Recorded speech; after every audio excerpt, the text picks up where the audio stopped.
ભાજપના કાજથી છેલ્લા ઘણા સમયથી તમે જુઓ છો કે કેટલા અત્યાચાર થાય કોઈ પણ સમાજનો જ્યારે રોડે ચડે છે ત્યારે એને ન્યાય મળે છે.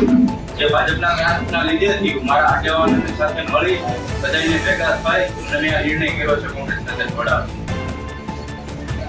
તમે ભાજપમાં હતા તો તમે શું ત્રાસ થયો? હું ભાજપમાં નહોતો, હું કોઈ પક્ષમાં નહોતો.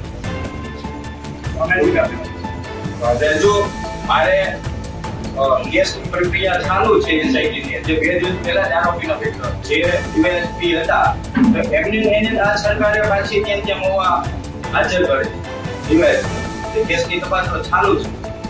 ભાજપનો કેટલો ત્રાસ છે તમે જુઓ. જનપ્રતિનિધિ સમાજથી તરીકે વચ્ચે જવાની ઈચ્છા કરી એ કોંગ્રેસમાં જોડાયા છે. ચૂંટણી લડવાની ઈચ્છા કરી લડવાની નહીં, આગેવાન તરીકે આમાં જોડાવા આગેવાનો કે છે લડવાનું તો હું ચૂંટણી પણ લડીશ.